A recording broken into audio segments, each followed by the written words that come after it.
This morning, it's a joy to bring the scripture to you. Hear now from the book of Genesis, the 25th chapter, 29 through 34. The story of Esau, who sells his birthright. Once, when Jacob was cooking a stew, Esau came in from the field, and he was famished. Esau said to Jacob, "Let me eat some of that red stuff, for I am famished." Therefore he was called Edom. Jacob said to him, "First, sell me your birthright." Esau said, "I am about to die. Of what use is a birthright to me?" Jacob said, "Swear to me first." So he swore to him and sold his birthright to Jacob. Then Jacob gave Esau bread, lentil stew, and he ate and drank and rose and went his way. Thus Esau despised his birthright. Now from the book of Matthew chapter 16, 13 through 23, we understand Peter's declaration about Jesus. Now, when Jesus came into the district of Caesarea Philippi, he asked his disciples, "Who do you say that the Son of Man is?" And they said, "Some say John the Baptist, others say Elijah, and still others Jeremiah, or one of the prophets." He said to them, "But who do you say that I am?" Simon Peter answered, "You are the Messiah, the Son of the living God." And Jesus answered him, "Blessed are you, Simon, son of Jonah, for flesh and blood has not revealed this to you, but my Father in heaven. And I tell you, you are Peter, and on this rock I will build my church, and the gates of Hades will not prevail against it. I will give you the keys of the kingdom of heaven, and whatever you bind on earth will be bound in heaven, and whatever you loose on earth will be loosed in heaven." Then he sternly ordered his disciples not to tell anyone that he was the Messiah. From that time on, Jesus began to show his disciples that he must go to Jerusalem and undergo great suffering at the hands of the elders and chief priests and scribes, and be killed, and on the third day be raised. And Peter took him aside, began to rebuke him, saying, "God forbid it, Lord. This must never happen to you." But he turned and said to Peter, "Get behind me, Satan. You are a stumbling block to me, for you are setting your mind not on divine things, but on human things."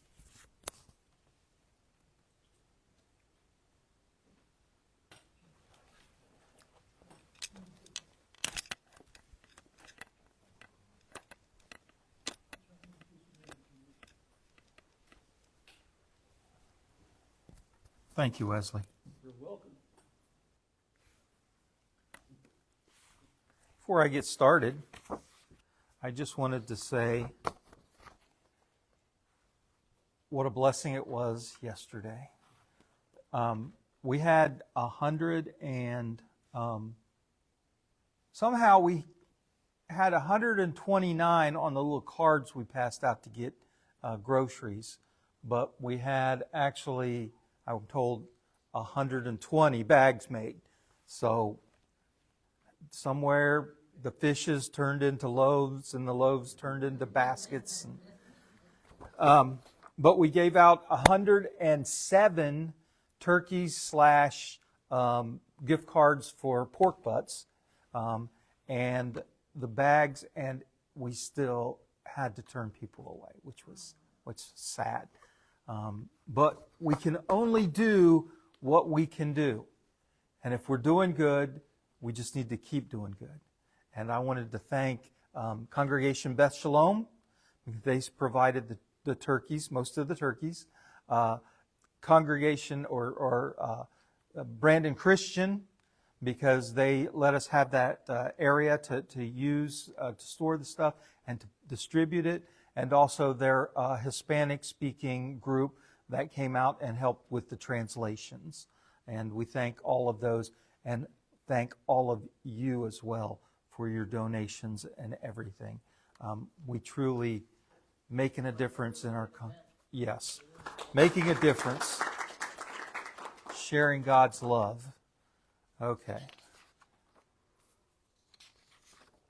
Esau sells his birthright. Y'all know the story of Jacob and Esau? Okay, so Jacob and Esau, at their birth, it's amazing how many women are barren until God blesses them. And so this is what happened. And Jacob and Esau are being born, and Esau comes out first. And if you know anything about the traditions of the church, or the church, of the culture then, the oldest was the heir. That's the one that got all of the father's property. And he was to take care of the family with it, just as the father did. His birthright. Also, there's a blessing that comes with it. And later on in Genesis, we see that Jacob goes ahead and steals the blessing too. So I was talking to some Jewish people the other day, and I asked them, I said, Esau, did he sell his birthright, or did Jacob trick him and steal his birthright? And they're like, depends on your perspective. So I want to look at it through the perspective of Esau for a minute. Esau comes in from the field. He's working. He's out there, famished. He hasn't eaten in over 12 hours. He's withering away. I know if I don't eat every 2 hours, I start to wither away. But he comes in and he smells this stew, this lentils that his brother's making. Did you notice that? Jacob was where? In the kitchen. All right. He was cooking a meal. And Esau's out in the field.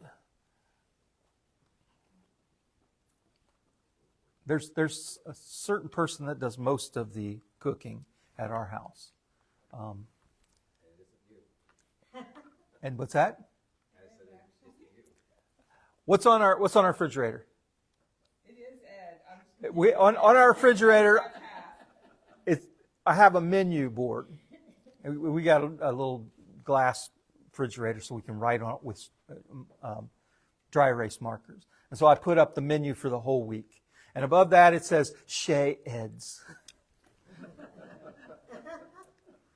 So everybody knows what they're going to get to eat for dinner that day. Anyway, so Esau is in the field. He comes in. He's hungry, and he smells some great food. Jacob, let me have some of that. Hey, I'll take advantage of this situation. And he says, sell it to you for your birthright.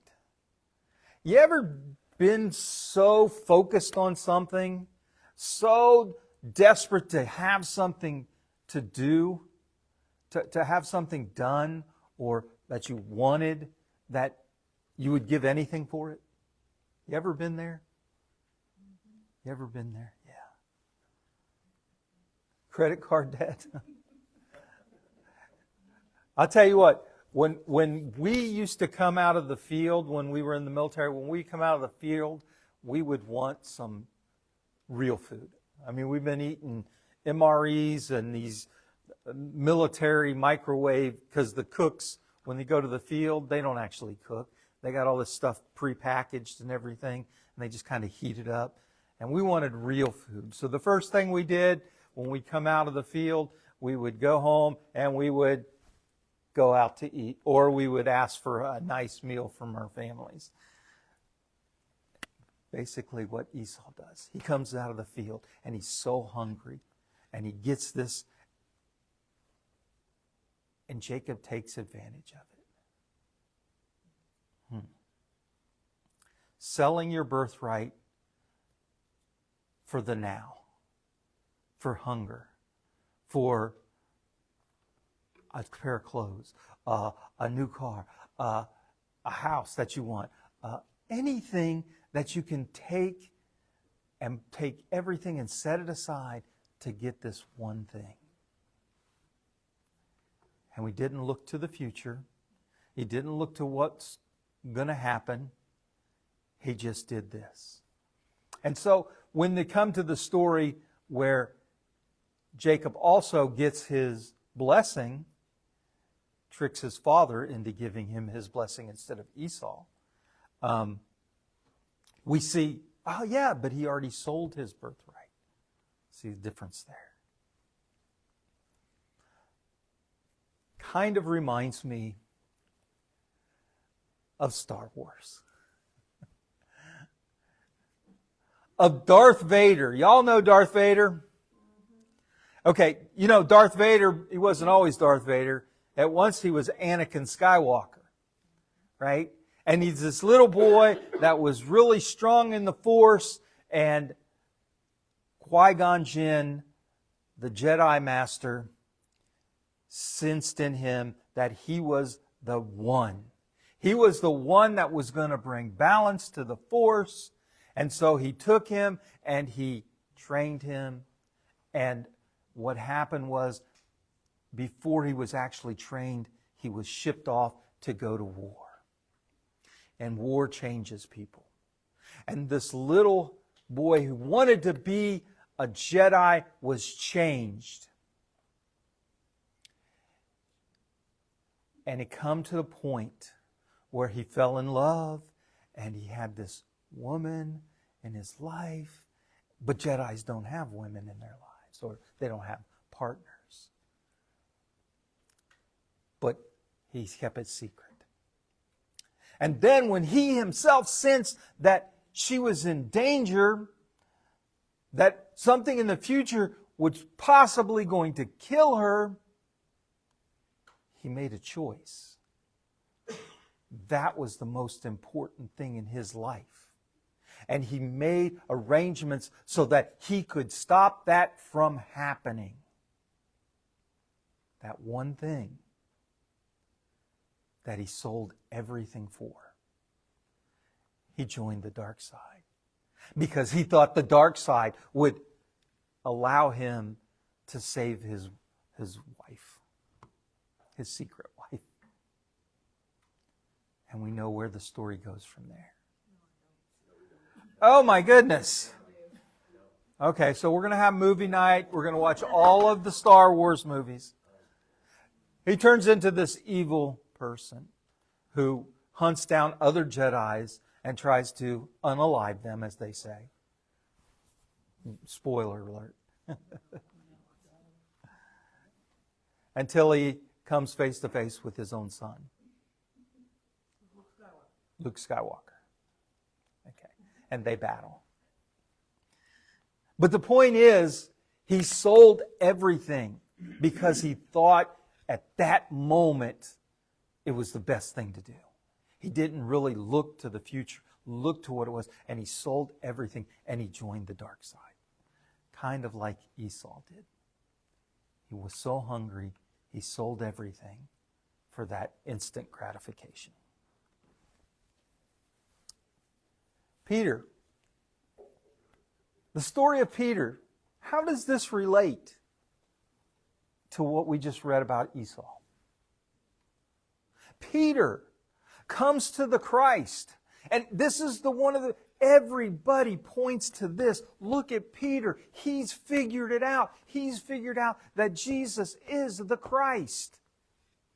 He announces it. And Christ himself says, "Blessed are you, Peter." Blessed are you, Peter. Peter gets it. Or does he? Because both Matthew and Mark, the very next story, is the story where Jesus turns to Peter and says, "Get behind me, Satan." I thought Peter got it. Peter got it, but he didn't get it. He understood that Jesus was the Christ, but he didn't understand what that entailed. He understood that he was a Christ, that he was Peter's very own salvation, and he wanted to keep Christ all to himself. I'm not going to let you put yourself in danger. Never. Get behind me, Satan. You're not thinking of what's best for everyone. You're only thinking about the now. A lot of times we do that, especially when we're told some of the hardships that we're going to have to go through to get there. Some of y'all know my dad. Growing up, he was in the military. He was a Navy guy. And when he was home, did a tour in the Mediterranean, did a tour in the Caribbean. He did tours everywhere. And so it was kind of interesting. He'd be home for a year or so, and he would ship out. But when he was there, he was always talking to us and always trying to instill in us this idea of doing better. And he used to always say, do it right the first time. Do it right the first time. And I struggled with that all my life. Doing it right, because I almost got to be a perfectionist. And if it wasn't right, and I was almost done with it, but it wasn't right, I would start all over. You go back and build everything back to where it was. And you do it right the first time. You don't have to go back and go back and go back. But there's another side to that. In the idea of doing it right the first time, when you do it right the first time,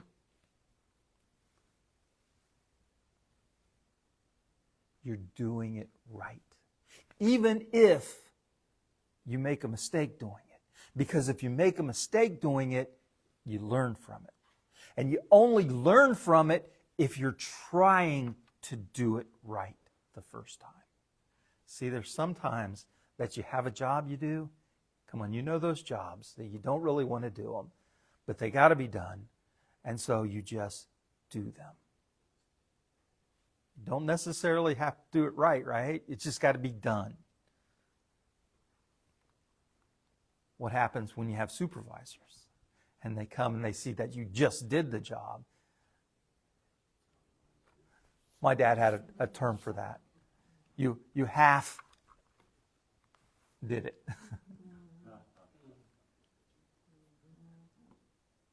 But if you try to do the job right the first time, even if you didn't get it perfectly right, you can look back and go, oh, I did this wrong and this wrong.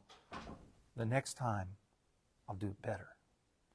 That's what's doing it right the first time's about. Esau didn't understand this. He thought the birthright is a birthright, and we could just go through the motions. Matter of fact, here, let me sell it to you and give me that barrel of beans. Peter saw Christ for who he was, but didn't want to do it right the first time. He wanted to keep Christ to himself instead of what Christ was meant for, the world. Meant for to go through suffering.